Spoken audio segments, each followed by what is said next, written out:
Assalamualaikum warahmatullahi wabarakatuh. Alhamdulillahi rabbil alamin. Wabihi nasta'inu ala umuri dunya waddin. Wassalatu wassalamu ala nabina Muhammadin wa ala alihi wa sahbihi ajma'in wa man tabi'ahum bi ihsanin ila yaumiddin. Amma ba'du. Allahumma la sahla illa ma ja'altahu sahla wa anta taj'alul husna idza syi'ta sahla. Allahumma la khaira illa khairuk wa la tayra illa tayruk wa la ilaha ghairuk. Allahumma la ya'ti bil hasanati illa anta wa la yadfa'us sayyiati illa anta wa la haula wa la quwwata illa bik. Allahumma arinal haqqa haqqan warzuqna ittiba'ah wa arinal batila batilan warzuqna ijtinabah wa la taj'alhu multabisan 'alaina fanadil. Allahumma ij'alna mimman yastami'ul qawla fayattabi'u ahsanah fa innaka waliyyu dzalika wal qadiru 'alaih. Allahumma faqihna fid din, Allahumma faqihna fid din, Allahumma faqihna fid din wa 'allimna at-ta'wil. Ikhwati wa akhwati fillah rahimani wa rahimakumullah. Alhamdulillah, pada pagi hari ini kita masih bisa melanjutkan kajian kita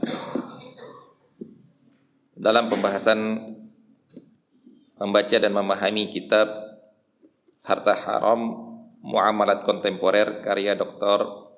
Erwandi Tarmizi, yang mana pembahasan kita masih seputar pembahasan haramnya sesuatu ataupun haramnya muamalah dikarenakan ghish ataupun ini makan dengan bentuk-bentuk kecurangan. Yang mana sekarang beliau masuk di halaman 189, ghish ataupun kecurangan di dunia pendidikan. Padahal kita dalam kitab ini membahas tentang muamalat, tapi dibawakan juga oleh beliau ke dunia pendidikan, karena dari dunia pendidikan inilah seorang bisa mendapatkan penghasilan. Berasal dari dunia pendidikan ini, seseorang nanti bisa mendapatkan penghasilan, gaji, tunjangan dari ijazahnya, dari nilainya, dari tesnya, dari hasil karyanya.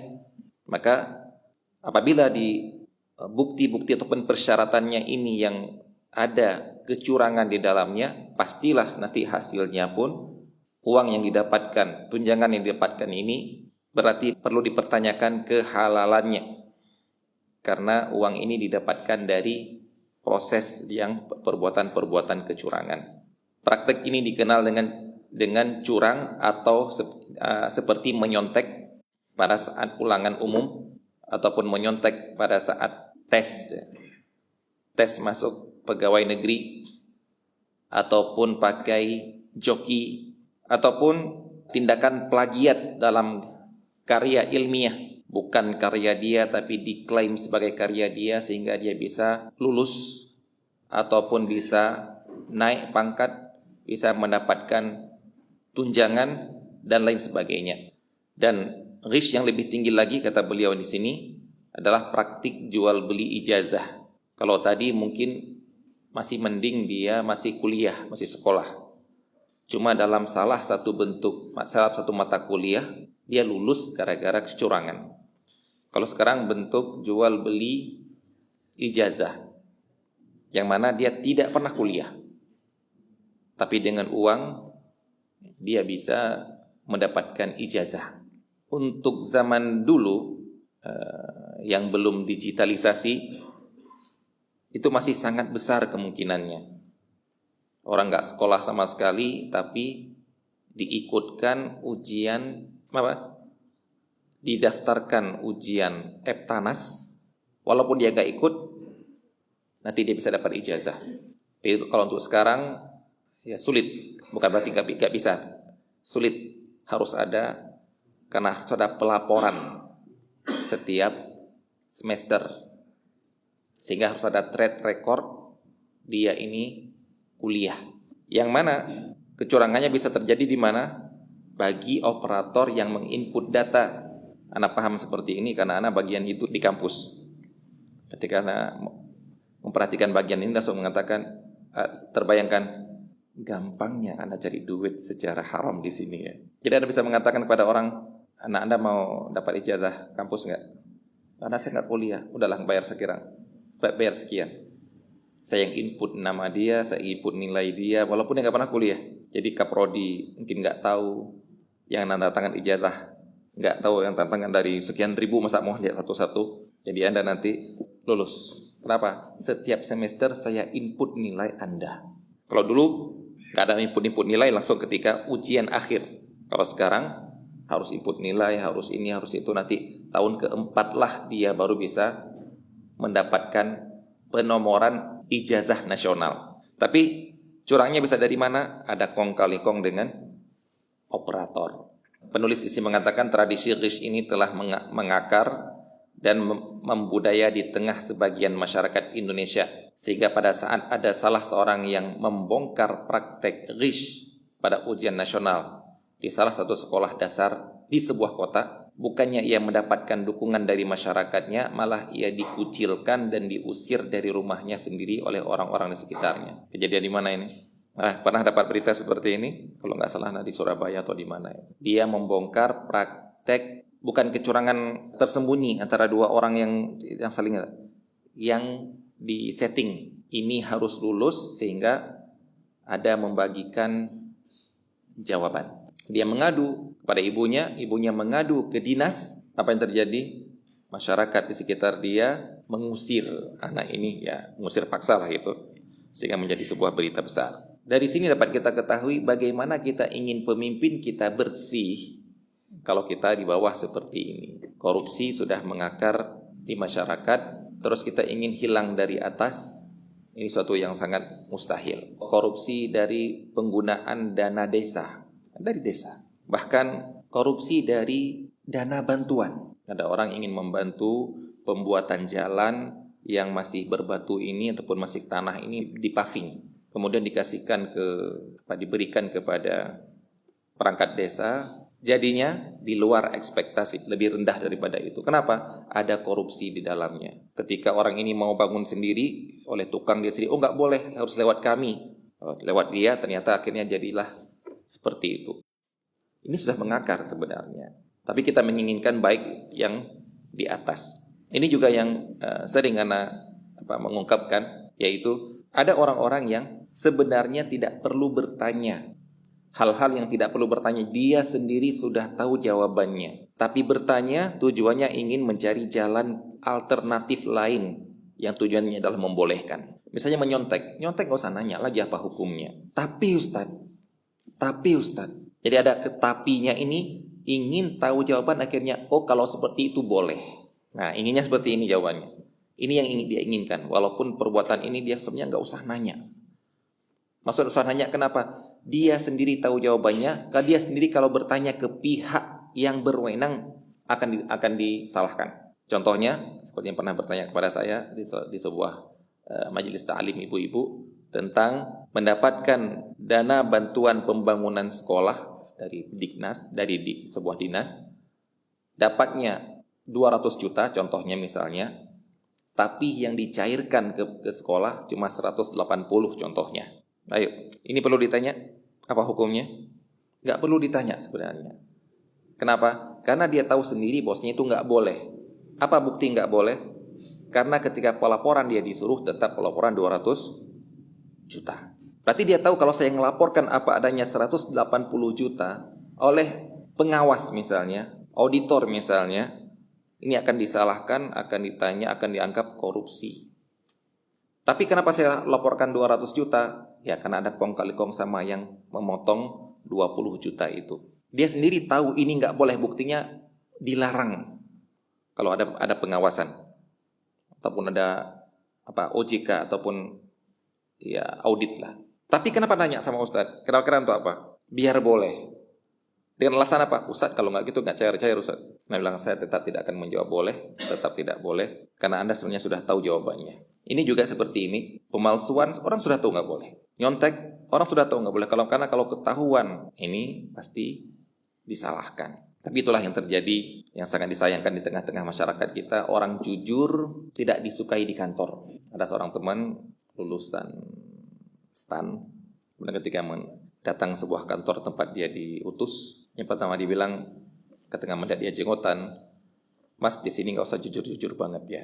Ayo, kalau seperti ini sudah, mau gimana kita melarang korupsi yang di atas dari awal, sudah nggak usah jujur-jujur banget. Na'udzubillah min dzalik, itulah yang fenomena yang ada di hadapan kita. Kemudian di sini beliau membawakan hadis, ya, atau membawakan ayat walladzina la yashhaduna az-zura. Itu di antara orang-orang yang hamba Allah, ibadur rahman, mereka adalah orang-orang yang tidak memberikan persaksian palsu. Itu juga hadis yang menunjukkan bahwasanya perbuatan dosa besar itu di antaranya adalah syirik kepada Allah, kemudian durhaka kepada kedua orang tua, dan juga memberikan persaksian palsu. Berarti ijazah kita ini yang tidak pernah belajar, ataupun tidak pernah sekolah, tidak pernah ujian, tapi dapat ijazah, ya itu adalah ijazah palsu. Kemudian hadis yang lebih jelas yaitu man ghasya falaisa minni. Barang siapa yang menipu, berbuat curang, maka dia bukanlah dari golonganku. Nah, sekarang bagaimana dengan, nah ini baru pembahasan kita, hasil yang didapatkan dari uang yang didapatkan dari hasil kecurangan seperti ini. Di sini beliau membawakan, ataupun penulis membawakan fatwa dari Syekh Shalih Al-Utsaimin ketika ditanya masalah contekan pada waktu ulangan. Beliau mengatakan tidak boleh bagi seorang pelajar ataupun mahasiswa berbuat curang ketika ujian, karena kecurangan termasuk dosa besar berdasarkan hadis Nabi SAW. Siapa saja yang menipu kami atau berbuat curang, maka dia tidak termasuk golongan dari kami. Karena dengan kecurangannya tersebut dia akan mendapatkan tanda kelulusan, yaitu ijazah, padahal dia tidak berhak menerimanya. Kemudian dia mendapat pekerjaan tertentu di sebuah instansi di mana posisi tersebut tidak diberikan kecuali kepada orang yang punya ijazah. Kalau seandainya ijazahnya tersebut didapatkan dengan curang, maka di sini ada kata-kata maka dikhawatirkan gaji yang diterimanya menjadi haram hukumnya, karena dia mengambil gaji tersebut padahal dia tidak berhak mendapatkannya, disebabkan dia tidak mendapatkan nilai yang ada dalam ijazahnya dengan cara yang benar, atau tepatnya dikatakan bahwa pada hakikatnya dia belum mendapatkan nilai yang membuat dia layak untuk menduduki jabatan tersebut. Maka gaji yang diambilnya termasuk dalam kategori memakan harta dengan cara yang batil. Nah, ternyata konsekuensinya panjang. Baik, ini tentang perbuatan, salah satu dari perbuatan kecurangan. Selain yang kita bahas pada barang-barang, yaitu menyembunyikan cacatnya. Yang berikutnya, status akad jual beli yang mengandung ghish pada barang. Nah, ini sekarang kita balik ke pembahasan yang kemarin, yaitu pada barangnya. Hukumnya nggak boleh melakukan kecurangan, tidak boleh menyembunyikan cacat, tidak boleh merekayasa sehingga yang jelek nampak seperti bagus, nggak boleh, hukumnya haram. Sekarang, kalaupun terjadi jual beli pada benda tersebut, sudah selesai terjadi jual beli, apa status barang tersebut? Para ulama berpendapat bahwa status akad jual beli barang dengan cara ghish dan cacat yang tidak dijelaskan oleh penjual, hukumnya tetap sah. Nanti akan kita lihat kalau hukum tidak, kalau kita bilang tidak sah, berarti apa konsekuensinya? Konsekuensinya kembalikan. Tapi kalau kata namanya hukumnya sah, nanti ada konsekuensi lain selain mengembalikan. Sebenarnya ada boleh apa di antara konsekuensi mengembalikan, tapi ada konsekuensi lain yang tidak perlu dikembalikan. Beda kalau akad tersebut tidak sah, tapi ini akad ini sah. Akan tetapi penjualnya berdosa. Ini sudah masalah dosa ataupun salah sudah kita lewati. Namun yang perlu nanti kita ketahui adalah apa tindakan yang boleh diambil oleh si penjual, si pembeli. Ingat ya, perbuatannya salah, berdosa, akadnya sah. Ini yang sangat kita takutkan seperti ini, sebenarnya. Yaitu terkadang gara-gara sah kita menganggap biasa aja kok. Padahal kita telah melakukan sebuah kesalahan. Yang ini dengan orangnya, perhatikan ini, dengan orangnya kita perlu hanya melanjutkan konsekuensi yang akan disebutkan tadi seperti pengembalian fasakh yang dinamakan dengan fasakh, ataupun minta kekurangan uangnya. Tapi kepada Allah Subhanahu wa taala kita harus bertobat. Karena apa? Karena kita telah melakukan sebuah kesalahan. Ada sebagian orang menganggap kalau sudah selesai dengan orang, sama Allah sudah selesai juga. Misalnya menipu orang, dosa kita semua tahu dosa. Baik. Kemudian kita minta maaf kan? Iya, minta maaf. Tapi ingat, dalam perbuatan kita menipu ini ada hak Allah juga yang sedang kita langgar. Sehingga kita juga harus bertobat kepada Allah. Bukan berarti kalau kita sudah minta maaf sama dia, berarti sudah selesai semuanya. Selesai hak manusia, selesai. Tapi hak pada Allah juga harus minta ampun. Buktinya apa? Buktinya dia mengira, saya sudah menipu ini, sudah minta maaf. Besok saya nipu dia lagi lah, nanti juga tinggal minta maaf kok. Berarti di sini dia ada sesuatu yang masih disepelekan oleh dia, itu hak Allah. Dianggap boleh-boleh saja saya menipu dia, menipu orang lain, yang penting nanti minta maaf. Ini yang paling kita takutkan ini. Sehingga akhirnya menurut dia apa? Menipu itu boleh, asalkan nanti minta maaf. Ini tidak boleh seperti ini. Contoh yang paling nyata yang dari hadapan kita yaitu ngeprank orang, membuat orang takut, khawatir, terintimidasi, ujung-ujungnya prank ataupun April Mop. Padahal ini sudah melanggar, yang pertama melanggar syariat. Nanti sama orangnya kamu minta maaf ya, tapi syariat ini juga kamu harus taubat. Kenapa? Ada larangan dari Rasulullah SAW. La ya'khud ahadukum 'asa akhihi jaddan wala la'iban. Enggak boleh kalian ngambil tongkat saudaranya. Maksud tongkat saudaranya apa? Ada orang-orang yang butuh tongkat. Pada suatu saat dia sedang duduk ataupun dia sedang wudhu misalnya, meletakkan tongkatnya di sebuah tempat. Kemudian ada datang kita, sembunyikan.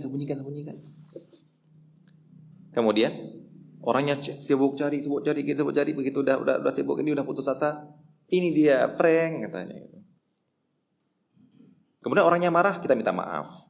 Maaf Pak ya, kan cuma ngeprank kita. Ya, akhirnya dimaafkan. Baik, dimaafkan. Baik. Udah tobat kepada Allah belum? Belum. Buktinya apa? Buktinya besok ngeprank orang lain.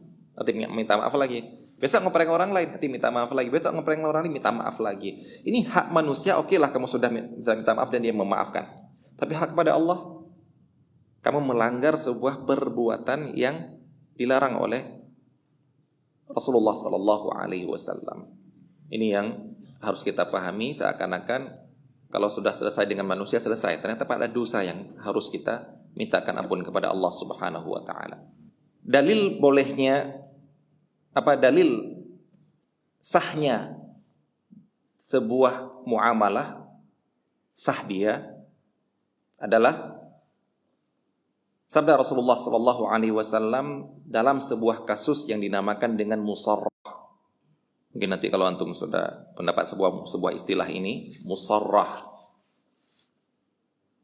Ini menjadi dalil tentang sahnya sebuah muamalah yang didasari dari ghish, kecurangan. Yaitu Rasulullah SAW mengatakan, la tusarrul ghanama. Jangan kamu melakukan musarrah pada, beliau mencontohkan di sini kambing. Walaupun bisa untuk juga hewan-hewan yang lain. Apa itu musarrah? Musarrah itu menahan kambing betina yang memproduksi susu tidak diperah beberapa hari. Yang biasanya rutin diperah setiap hari. Kalau budaya kita di Indonesia kan kayaknya masih budaya yang jarang konsumsi susu. Ini kita akui, jarang konsumsi susu. Walaupun konsumsi susu ternyata susu kental manis. Yang baru kita tahu itu bukan susu pada umur-umur segini. Dulu kecil, Masya Allah, kalau sudah minum kental manis itu sudah paling keren, itu minum susu setiap hari. Ternyata bukan susu.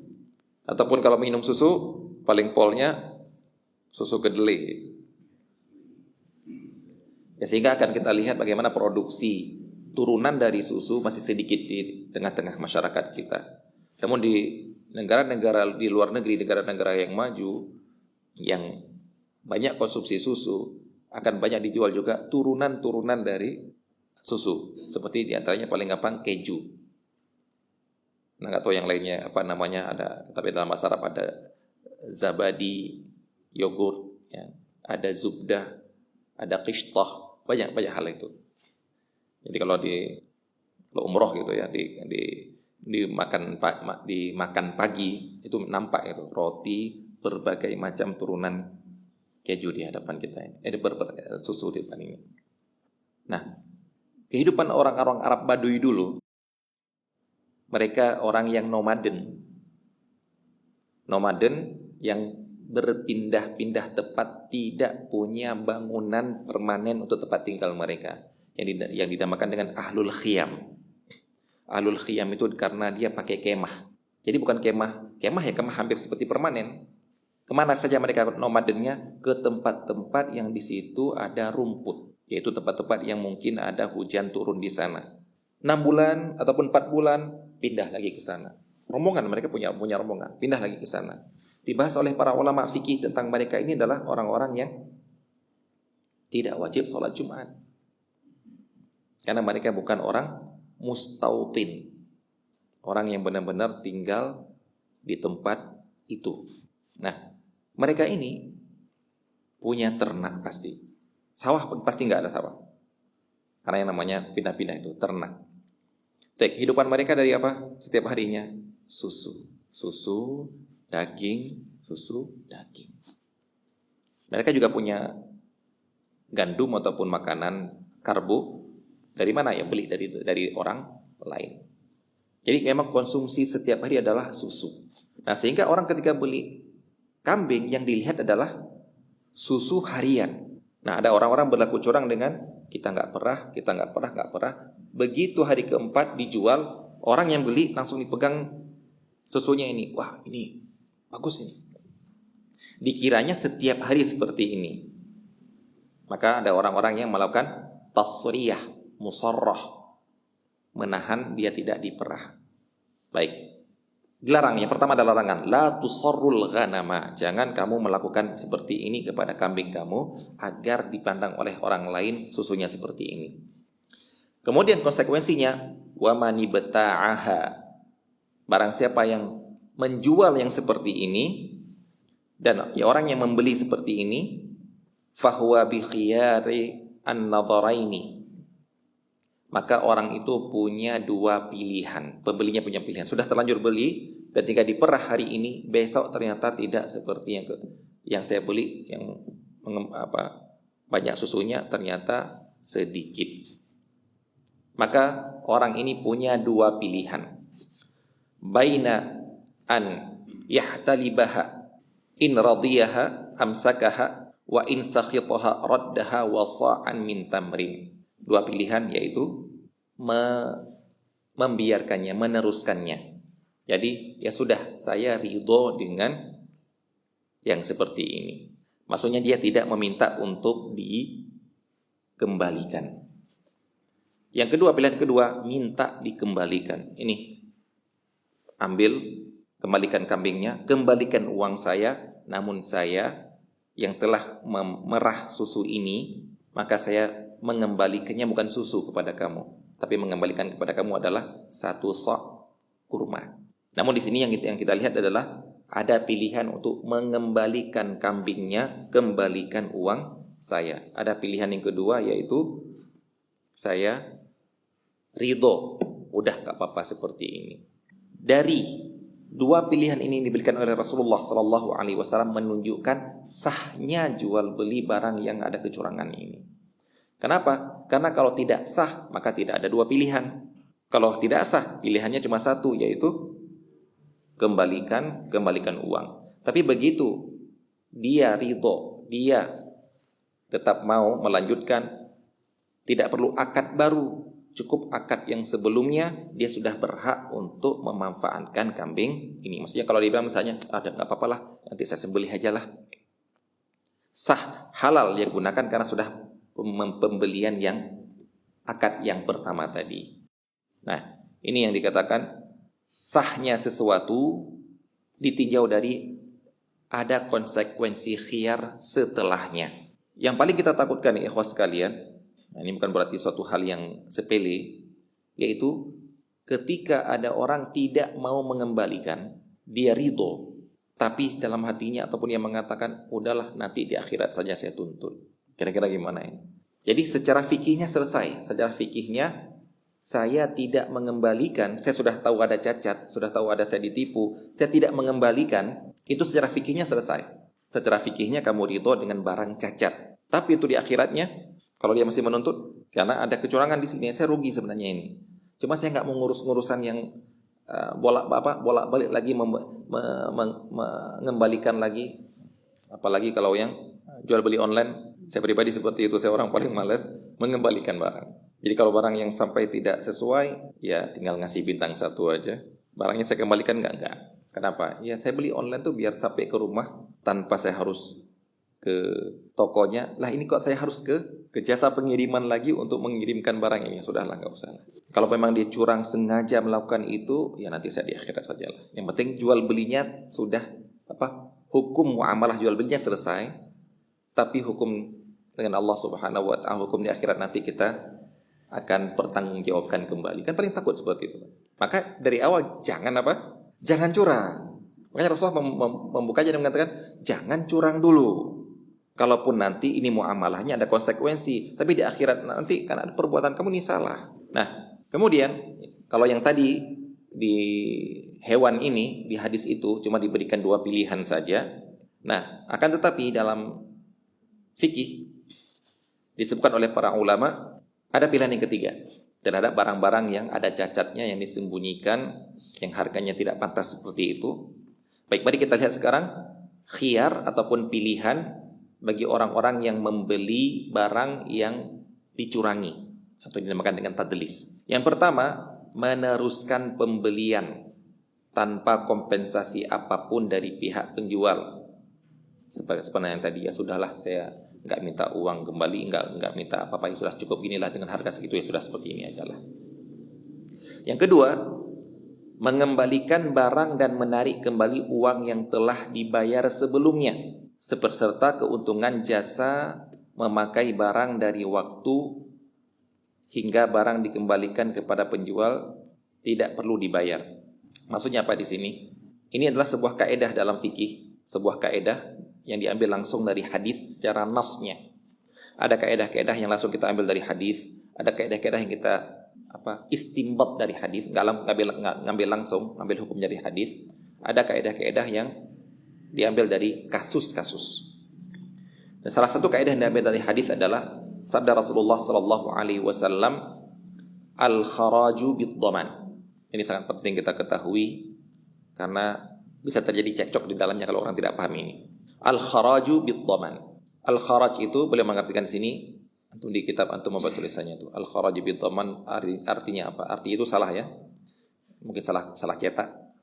Di sini dikatakan al-kharaju bid-dhaman, ia tidak berhak memintanya karena jika budak itu mati tentu kerugian ditanggung oleh pembeli. Ini salah artian seperti ini. Al-kharaj itu artinya keuntungan. Dhaman itu tanggung jawab. Jadi Rasulullah memberikan kaedah keuntungan yang didapatkan oleh seseorang sebanding dengan tanggung jawab yang dia berikan atau tanggung jawab yang harus dia tanggung. Al-kharaju bid-dhaman. Kamu berhak mendapatkan keuntungan dari benda ini itu disebabkan karena ada tanggung jawab yang kamu pikul pada benda ini. Di halaman 193 di hadis itu al-kharaju bid-dhaman artinya bukan yang dituliskan ini.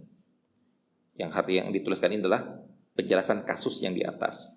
Yaitu contohnya adalah asbabul wurud hadis ini adalah ada seseorang menjual budak. Pembelinya setelah dibeli, budak ini dipekerjakan, namanya bekerja kan? Bekerja jadi mungkin di sawah ataupun dia di toko ataupun dia diproduksi. Pada suatu ketika setelah beberapa waktu kedapatan ternyata budak ini ada cacat. Cacat sejak sebelum dibeli. Berarti bukan cacat gara-gara di tangan pembeli, tapi sudah di tangan penjual sebelumnya. Yang mana cacat ini kalau dia tahu dia akan beli seperti ini. Wallahu a'lam, disebutkan mungkin ada penyakit ya. Maka pembeli ini mengadu kepada penjual untuk minta pengembalian. Saya kembalikan budak, saya minta juga uang saya kembali. Karena kamu menyembunyikan ini. Kalau saya tahu ini, saya tidak akan beli ini. Penjual itu setuju, baik. Karena memang harus setuju. Dalam hal ini pilihan hanya dari si pembeli. Si pembeli minta seperti ini, si penjual harus mau. Baik, kamu minta dikembalikan ya, nih mana budak kamu, ini uang kamu. Tapi kamu kan sudah mempekerjakan budak ini kan, mungkin 3 hari kamu pekerjakan kan. Nah, kira-kira kalau dia bekerja upah dia sekian, kembalikan juga dong upahnya. Misalnya ya, satu orang ini kalau kerja harian 100.000 misalnya, kan sudah 3 hari di kamu kerja kan, ya kembalikan juga dong 300.000. Jadi terjadilah perdebatan di yang 300.000 ini, yang uang pengembalian uang dengan pengembalian budak, mereka nggak debat, sudah selesai. Inilah kemudian dia mengadu kepada Rasulullah Sallallahu Alaihi Wasallam. Maka Rasulullah Sallallahu Alaihi Wasallam memberikan sebuah kaedah, si pembeli tidak wajib untuk mengembalikan upah kerja budak ini selama di tangan dia kepada si penjual, karena selama 3 hari ini budak ini di bawah tanggungan si pembeli, dhaman, di bawah tanggungan si pembeli. Maksudnya apa? Seandainya mati di saat itu, yang tanggung jawab siapa? Pembeli. Seandainya dia sakit saat itu, yang ngobatin siapa? Pembeli. Karena di bawah tanggung jawab si pembeli, berarti keuntungan yang didapatkan dari orang ini juga milik si pembeli. Keuntungan apa? Pekerjaan dia yang dilakukan selama 3 hari yang dapat uang itu murni milik si pembeli. Ini kaidah dari Rasulullah Sallallahu Alaihi Wasallam. Nah, ini antum silakan antum pakai. Antum beli mobil, antum beli motor, sudah dipakai untuk ngojek, sudah dipakai untuk ojol. Kemudian ketahuan, wah ini asnya bengkok, asnya ini pernah tabrakan, dibilang ada tabrakan. Antum kembalikan mobilnya, kembalikan uangnya. Ojek antum selama 5 hari itu, kembalikan juga. Enggak, itu punya saya itu. Karena selama 5 hari itu masih sudah berada di bawah tanggungan saya. Beli ayam misalnya, baru ketahuan cacatnya. Ini kalau mau masak ayam kecil itu baru ketahuan cacatnya setelah 5 hari. Ya. Tapi dalam 5 hari itu dia bertelur. Telur itu milik siapa? Ya milik si pembeli. Jangan minta, kembalikan juga dong telur-telurnya yang kamu kembalikan uangnya, kembalikan juga telurnya. Enggak, telur itu selama itu menjadi bawah tanggungan saya. Al-kharaju bid-dhaman. Yang mana ana wallahu taala alam, ana dalam hadis ini ana jadikan sebagai prinsip ekonomi. Walaupun kasusnya bukan di prinsip ekonomi, ini kasusnya dalam tanggung jawab terhadap sebuah benda, maka dia berhak mendapatkan hasil dari benda yang ditanggung ini. Namun, ini bisa juga kita praktekkan di prinsip ekonomi. Yaitu kalau prinsip ekonomi yang diajarkan kita di SMA dulu apa? Modal sekecil-kecilnya, untuk mendapatkan untung sebesar-besarnya. Itu ternyata bukan prinsip ekonomi itu. Prinsip maling itu. Modal obeng dapat mercy itu. Yang tepat adalah dengan modal sedemikian rupa, maka dimaksudkan untuk mendapatkan keuntungan semaksimal mungkin. Maksudnya apa? Ya modal 1 juta. Jangan harap mendapatkan keuntungan orang yang modalnya 1 miliar. Antum Anas pernah ketika melihat video-video yang lewat tentang orang-orang yang kaya karena investasi saham, tertarik. Namun setelah lama melihat video-video yang banyak yang lain, akhirnya ada yang bilang, orang kaya gara-gara saham itu gara-gara modalnya banyak, modalnya miliaran. Begitu sahamnya naik 2 kali lipat, dia dapat 1 miliar. Lah kalau antum modalnya 100.000, kemudian sahamnya naik 2 kali lipat 100%-nya, dapatnya berapa cuma? Ya 100.000. Jadi selama 1 tahun antum invest 100.000 dapatnya. Makanya ada yang bilang, kalau kamu punya uang cuma sekedar berapa juta, mending kerja katanya. Kerja yang dapat per bulan dapat 5 juta UMR misalnya, 1 tahun dapat 60 juta. Daripada kamu sibuk main saham, Tapi 1 tahun nggak dapat 60 juta kamu. Dalam hati anak, iya juga ya. Itu kan bagi orang yang punya uang dingin yang banyak. Lah kalau kita kayak pegawai yang 1 bulan gaji sisanya cuma 200 ribu, cuma 300 ribu, kita saham. Kita mengharapkan menjadi seperti Warren Buffett gitu. Kejauhan seperti itu. Ya itu yang dimakan.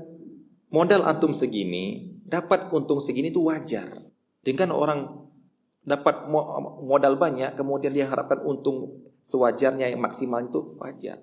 Tapi modal 100 ribu ingin dapat untung menjadi 1 miliar, ini pasti ada korupsinya ini. Jadi yang tepatnya seperti itu, al-kharaju bid-dhaman. Keuntungan yang ingin Anda harapkan itu sebanding, sesuai.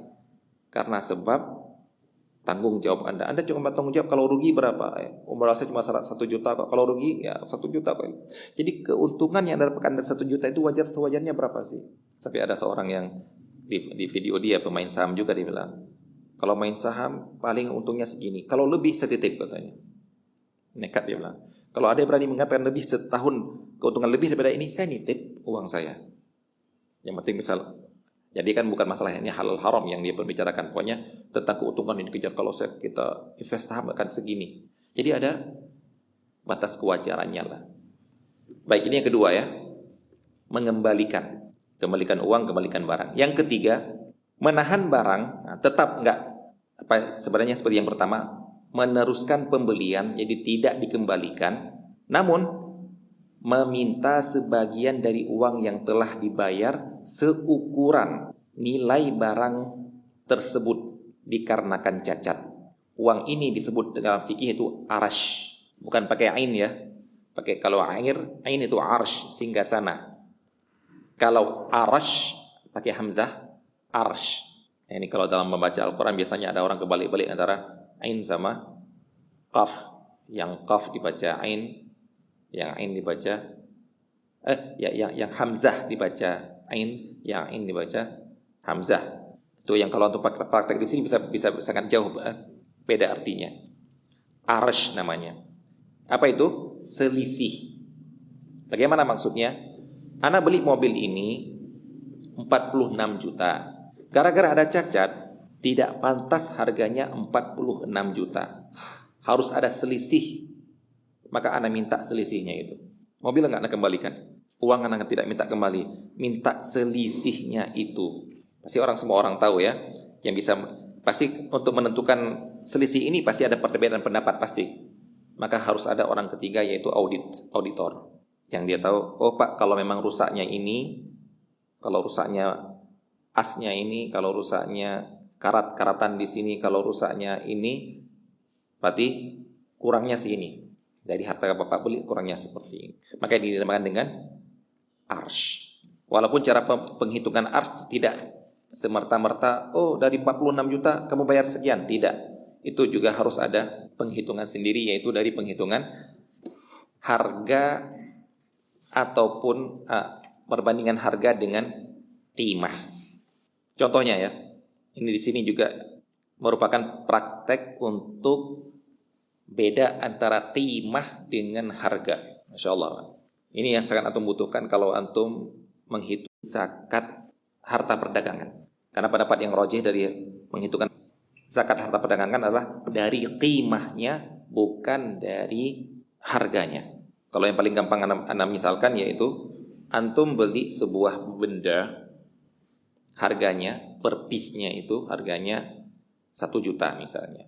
Kemudian antum labeli, mau antum jual, antum tulis labeli 1.200.000.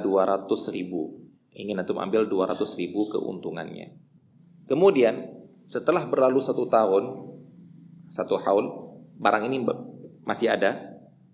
Mungkin dari sekian banyak, dari 1.000 piece yang antum beli masih ada, ataupun terus menerus dibeli sehingga masih ada di toko, tertulis masih 1.200.000.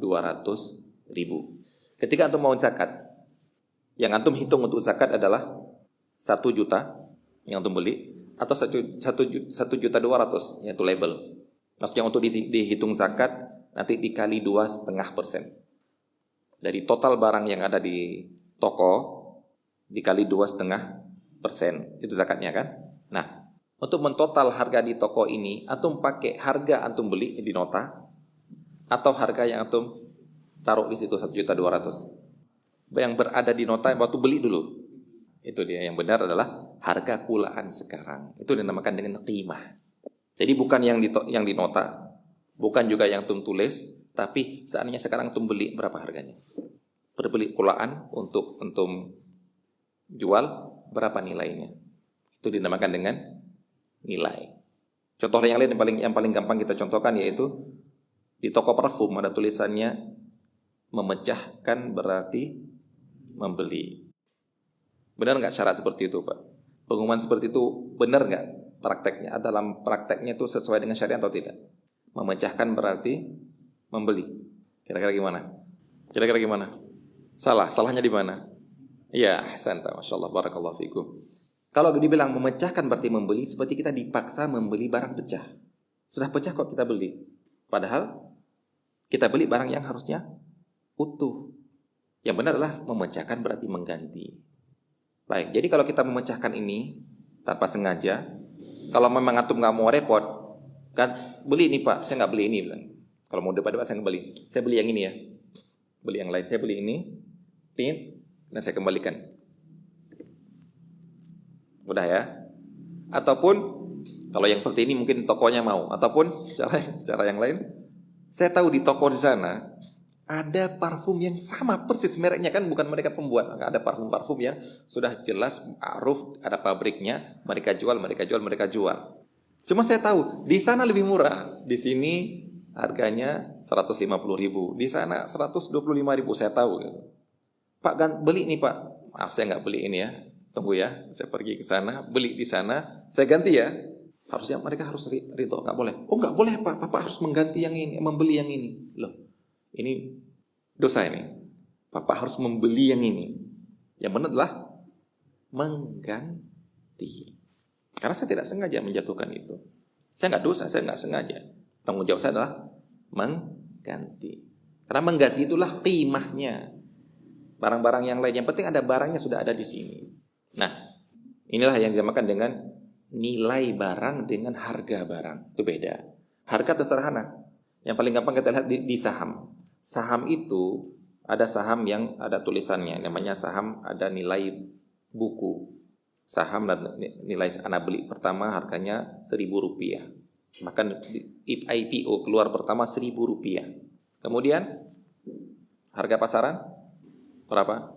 Setelah 2 tahun, setelah 5 tahun misalnya, harganya jadi Rp5.000. Tapi anak jual, anak tawarkan dengan Rp6.000. Harga beda kan? Awal, harga pasaran, harga ini. Tapi nilai sebenarnya saham ini berapa? Nilai sebenarnya adalah nilai perusahaan. Anak punya 1 dari 1 miliar saham. 1 lembar dari 100 juta saham. Maka lihat nilai perusahaan ini berapa. 1 dari 100 juta inilah nilai dari saham ini. Sedangkan yang di pasaran itu harga. Yang Anda tawarkan adalah harga. Yang tertulis adalah harga. Itulah beda antara harga dengan qimah. Nah, itu juga cara menghitung ars di sini, kata beliau di sini. Perhatikan. A membeli mobil dengan harga 54 juta rupiah. Ternyata gigi transmisinya tidak berfungsi dengan baik. Maka untuk menentukan berapa uang yang harus dikembalikan penjual, yaitu harga mobil ditaksir oleh pedagang yang berpengalaman, yang Anda katakan tadi auditor itu, tentang harga mobil bekas. Dia menaksir mobil dalam keadaan baik, misalnya 45 juta. Perhatikan ya, dia membeli uangnya berapa? 54. Itu harga tawar-menawar, harga deal. Tapi nilai barang ini oleh auditor mengatakan, ini nilainya cuma 45 juta. Kalau bagus. Kalau dia ada kerusakan ini, nilainya jadi turun jadi 40 juta. Berarti sama dengan 1/9 dari harga keseluruhan yang terkurangi. Maka pembeli boleh pilih antara menarik kembali seluruh uangnya, yaitu 54 juta, atau mengambil mobil tersebut dan menarik ars sebanyak 1/9 dari 54 juta. Itu 6 juta. Perhatikan cara menghitung seperti ini ya. Karena 54 tadi itu bukan nilai, harga jual.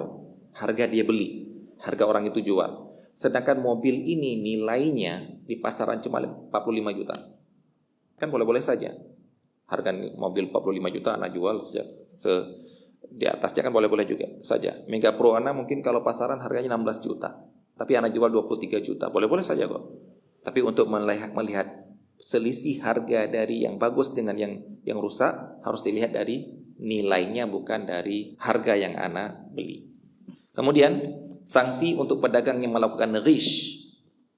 Nah, ini hukumnya tadi haram, tidak boleh melakukan. Kemudian konsekuensinya sudah dijalankan dan orang ini sebenarnya berhak untuk mendapatkan hukuman agar jerah bagi dia sendiri ataupun bagi orang lain. Maka yang seperti ini harusnya ini hanya bisa dari pemerintah ya, yang punya kekuatan untuk menekan dan memaksa. Sedangkan kita kalau keliling pasar hanya bisa menasehati. Inilah bedanya kalau petugas dari pemerintah ataupun orang-orang yang datang hanya menasehati, yaitu ada kekuatan untuk menekan. Maka dikata beliau di sini, maka dibutuhkan kebijakan pemerintah setempat untuk membentuk hisbah, badan pemeriksa pasar yang bertugas memeriksa kecurangan-kecurangan yang dilakukan oleh pedagang, seperti kecurangan timbangan, barang cacat, barang tiruan, barang yang telah kadaluarsa, makanan olahan bercampur zat berbahaya, dan lain-lain sebagainya. Ini ada yang dinamakan dengan tim hisbah. Ini salah satunya pekerjaan mereka, mencari-cari kesalahan. Karena mereka boleh mencari-cari kesalahan. Karena memang orang yang ditugaskan. Kalau kita kan nggak boleh mencari-cari kesalahan orang lain. Kalau ada kesalahan baru kita amar ma'ruf ataupun nahi mungkar di situ. Kalau mereka memang disuruh, seperti misalnya cari-cari orang pacaran, gedar-gedor losmen ataupun tempat penginapan yang dicurigai di situ ada pelanggaran syariat. Ini yang seperti dilakukan di Aceh. Di Aceh punya tim seperti ini. Dinamakan dengan wilayatul hisbah. Ada seragamnya wilayatul hisbah. Ada dari laki-laki, ada pun dari perempuan. Dan di perempuan tugasnya apa? Keliling-keliling cari orang yang nggak jumatan. Laki-laki yang nggak jumatan, yang sembunyi-sembunyi main kartu di sini di sawah ataupun lagi mancing dan sebagainya itu yang nangkap perempuan. Karena mereka nggak wajib jumatan. Tangkap, dicatat, nanti akan dicambuk di daerahnya masing-masing. Orang Jember misalnya, orang kabupaten ini misalnya, tapi ketemunya pacaran ataupun nggak jumatan di tempat yang lain. Nanti dicambuknya bukan tempat lain. Kalau tempatnya cambuk tempat lain kan nggak merasa apa, karena sakitnya bukan sakit cambukan ya Pak ya.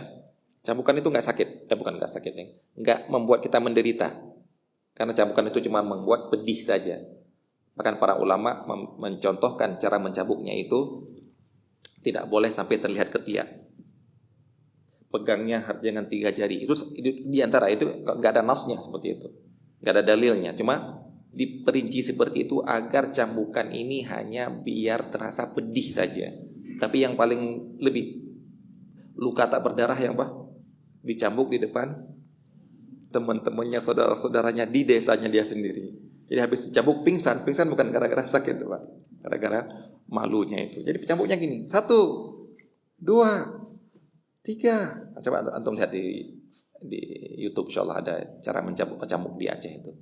Menurut kita, nggak sakit, emang nggak sakit, karena bukan itu yang bukan tujuan untuk menyakiti, membuat luka, bukan itu. Nah mereka keliling-keliling cari-cari yang perbuatan-perbuatan maksiat juga. Walaupun di sana di Aceh untuk hukum sampai merajam itu tidak ada, karena itu butuh pidana dan lain sebagainya, belum diterapkan di sana. Potong tangan belum, ya cuma apa? Ya cambuk itu saja. Kalau untuk keliling-keliling cari kecurangan di sini, ya mungkin mereka tidak melakukan, itu bisa dilakukan oleh Satpol PP ya, wallahu taala alam ya. Jadi harusnya ada tindakan seperti ini. Rasulullah SAW saja pernah berkeliling pasar mempraktekkan seperti ini. Melihat ada orang jual gandum, Rasulullah memasukkan tangannya ke dalam gandum, kemudian ternyata di dalamnya basah. Kemudian dia, kenapa ini? Kena hujan ya Rasulullah. Kenapa nggak kalian letakkan di atas?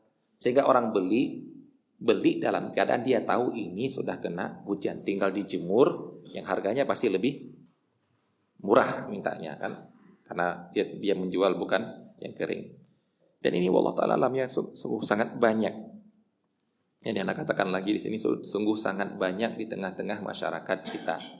Yaitu jual rambutan dalam keranjang, lebih banyak daunnya di bawah daripada buahnya. Jual karet, ternyata di dalamnya ada batu. Kalau batu katanya kalau dicolok ketahuan tok gitu, akhirnya dipasukkan air. Ini masyarakat umum loh ini. Terus kita ingin nanti kalau dia ada pejabat bisa jujur, ya pejabat itu ya berasal dari kalian-kalian yang bawah ini.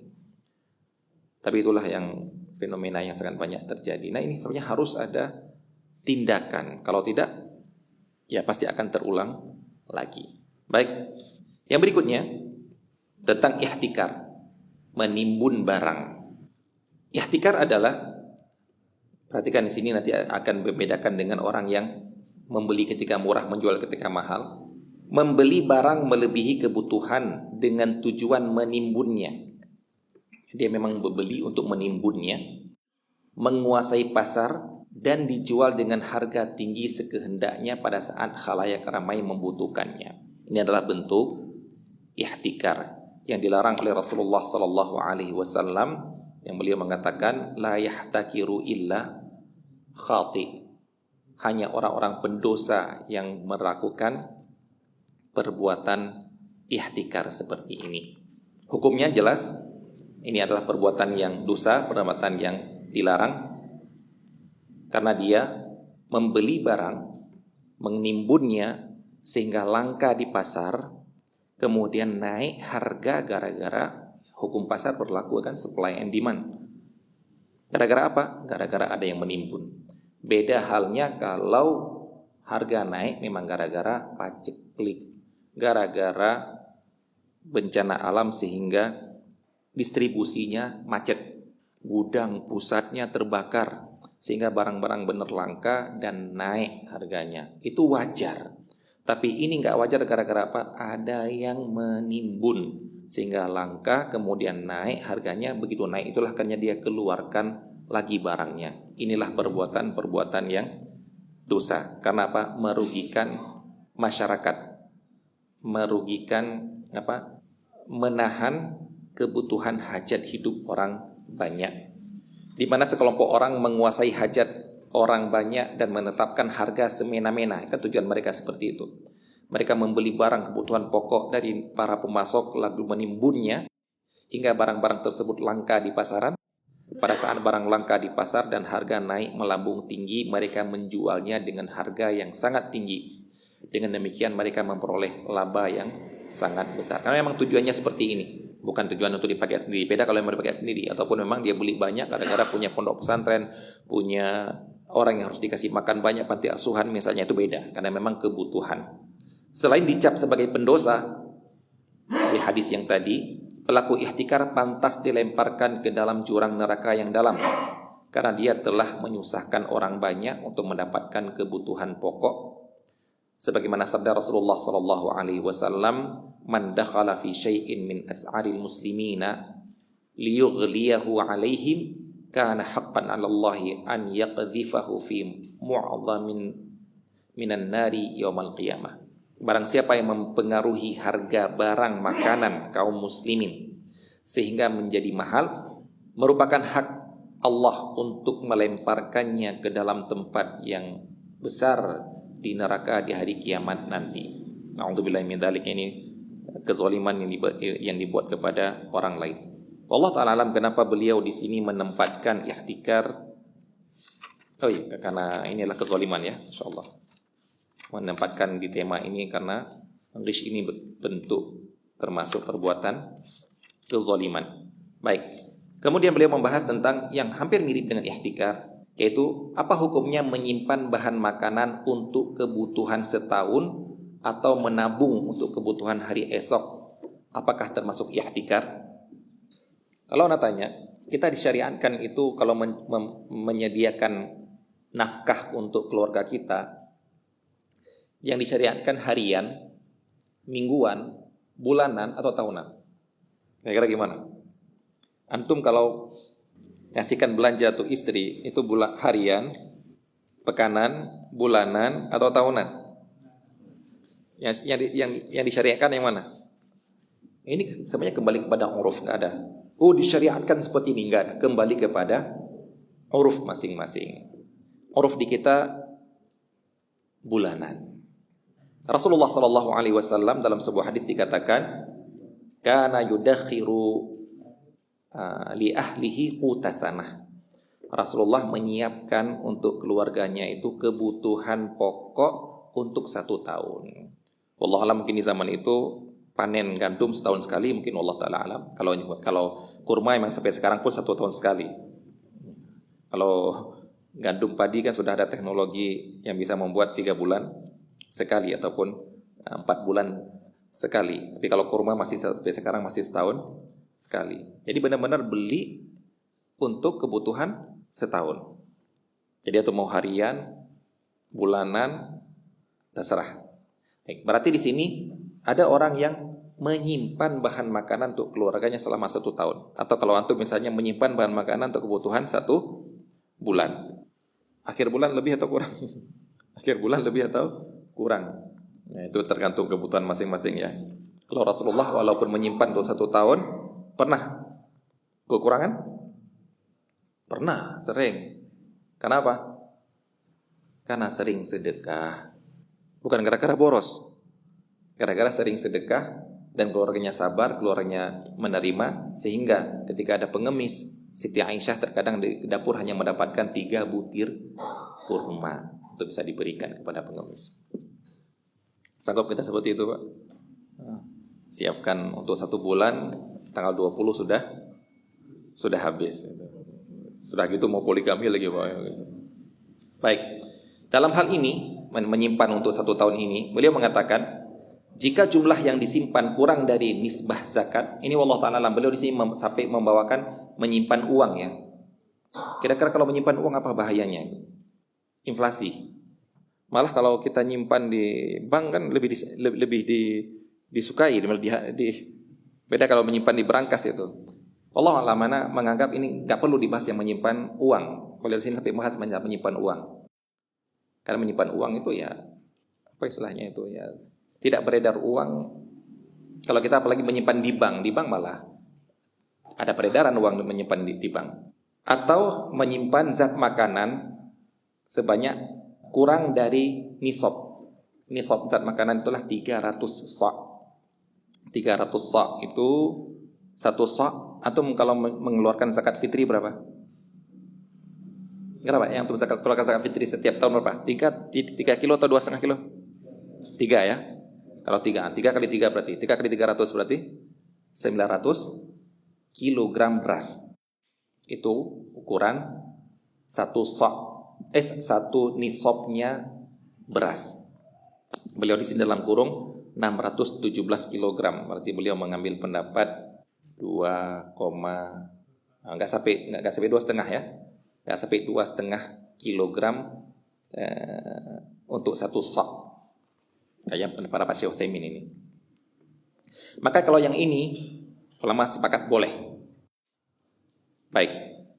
Jika barang yang disimpan tersebut telah dibayarkan zakatnya, maka harta tersebut boleh disimpan seberapapun jumlahnya jika tidak merusak harga pasar dan tidak ada niat untuk mencari keuntungan dari kelangkaan barang. Beliau di sini membawakan firman Allah Subhanahu wa taala dalam kasus di zaman Nabi Yusuf.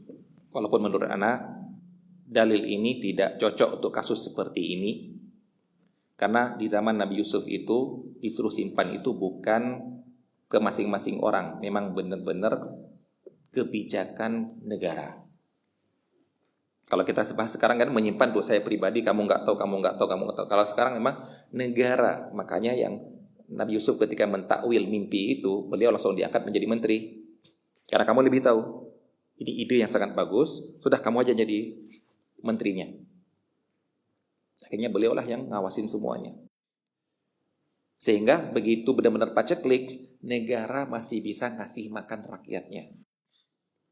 Jadi walau beliau membawakan dalil ini untuk menyimpan dalam 7 tahun, untuk kasus ini menurut Anda tidak cocok. Karena untuk ini memang harus diharuskan karena yang melakukannya adalah negara. Jadi kasus Nabi dari peristiwa dari Nabi Yusuf ini ada sebuah yang sangat besar hikmahnya dapat kita lihat, yaitu di zaman itu teknologi kan belum sampai secanggih sekarang, tapi bisa menyimpan gandum selama 14 tahun. Ini kalau kita mau ngambil yang maksimal. Kata beliau, kamu tanam selama 7 tahun, tazra'una sab'a sinin naba'an fama hasadtum fadharu fi sumuli illa qalilan mimma ta'kul. Tanam selama 7 tahun. Berarti setiap tahun ada panen ya. Panen ini. Nah, yang hasil panen ini simpan, tapi simpan dalam mayangnya. Jangan cuma simpan setelah dirontokkan. Fi sumbulihi. Kecuali yang kamu makan saja untuk yang kamu keluarkan. Baik, kita misalkan ya. 7 tahun, di tahun pertama panen sudah disimpan. Kemudian untuk dimakan selama 7 tahun. Kalau kita mau menjual maksimal, berarti ada di panen pertama yang masih tersimpan di akhir tahun. Berarti ini bisa tersimpan selama 14 tahun. Teknologi apa itu kira-kira? Teknologi penyimpanan apa itu kira-kira? Ternyata tidak butuh teknologi yang sangat canggih. Dan itu ternyata sudah dipraktekkan oleh di Indonesia ini. Untuk tahu silahkan lihat di YouTube. Ada sebuah desa ataupun di Indonesia, kalau nggak salah di Jawa Barat ya, yang katanya mereka punya cadangan padi cukup untuk 85 tahun kalau nggak salah. Coba tuh lihat. Jadi kalau memang Indonesia misalnya, Indonesia kekeringan, paceklik, 85 tahun mereka nggak akan lapar, nggak butuh impor. Di Toraja, kalau nggak salah di Toraja pernah dimuat di acara televisi swasta, kalau nggak salah di Toraja, hostnya itu diajak sampai naik ke lumbung padi. Kemudian ditunjukkan padi yang sudah hitam di luarnya, dibilang, ini mbak, walaupun ini hitam di dalamnya putih masih bagus. Ini kira-kira sudah 10 tahun kalau nggak salah. Kaget, ini sudah 10 tahun, tapi masih tersimpan, jadi bertahan. Jadi sebenarnya kita bisa swasembada pangan atau kedaulatan pangan bisa. Buktinya yang desa-desa kecil-kecil aja yang tanpa teknologi apa-apa bisa seperti itu. Masa untuk seluruh Indonesia nggak ada? Masa masih butuh impor beras? Ada apa di impor beras ini? Pasti ada korupsi di dalamnya. Kok negara sebesar ini masih impor garam? Kok masih impor beras itu? Sebenarnya bisa sebenarnya. Baik. Catatan, kemudian beliau memberikan catatan di sini. Perlu diingatkan bahwa hukum bolehnya menyimpan uang dan barang untuk kebutuhan hari esok diterapkan pada masa-masa normal. Akan tetapi pada musim paceklik di mana rakyat banyak kekurangan bahan pangan, maka status orang yang menyimpan bahan makanan pokok dalam jumlah besar sekalipun untuk kebutuhannya dianggap ihtikar. Ya, dia tidak menyimpan tujuannya untuk biar langka, tidak menyimpan biar naik harga, tapi dia menyimpan untuk dirinya. Akan tetapi di saat itu saat yang tidak tepat. Di saat kalau dia simpan banyak orang kelaparan karena memang masa-masa paceklik. Maka yang seperti ini dia anggap sebagai ihtikar, serta pihak berwenang boleh memaksanya untuk menjual barang yang disimpan. Hal ini sebagaimana dikatakan oleh Imam Nawawi, menurut para ulama hikmah menimbun barang diharamkan untuk tidak menyulitkan khalayak manusia. Para ulama sepakat bahwa seorang yang memiliki makanan pokok dalam jumlah besar, sedangkan orang-orang berada dalam musim sulit dan sangat butuh makanan pokok, maka pemilik makanan yang berlebihan tadi boleh dipaksa oleh pihak berwenang untuk menjualnya agar kesulitan terangkat dari orang banyak. Ini perkataan boleh dipaksa berarti dia walaupun mengatakan saya tidak ridho barang saya dijual oleh penguasa, tetap boleh orang lain membeli karena pemaksaan ini pemaksaan dengan cara yang benar. Jadi kalau untuk belajar dalam fikih dikatakan tidak sah membeli barang yang dijual gara-gara dipaksa. Perhatikan, dipaksa itu tidak ada ridho, kecuali pemaksaannya dengan cara yang benar, yang dibenarkan oleh syariat. Kenapa? Karena kamu yang ngeyel. Kamu harus, secara syariat kamu harus jual. Kamu tidak mau jual, maka diambil oleh penguasa untuk dijualkan, untuk dilelang misalnya. Itu sah untuk dibeli oleh orang lain. Di antaranya adalah orang-orang yang menimbun barang ketika orang membutuhkan ini. Baik, ini yang dapat kita sampaikan. InsyaAllah akan kita lanjutkan pada pertemuan yang akan datang. Wassalamualaikum warahmatullahi wabarakatuh.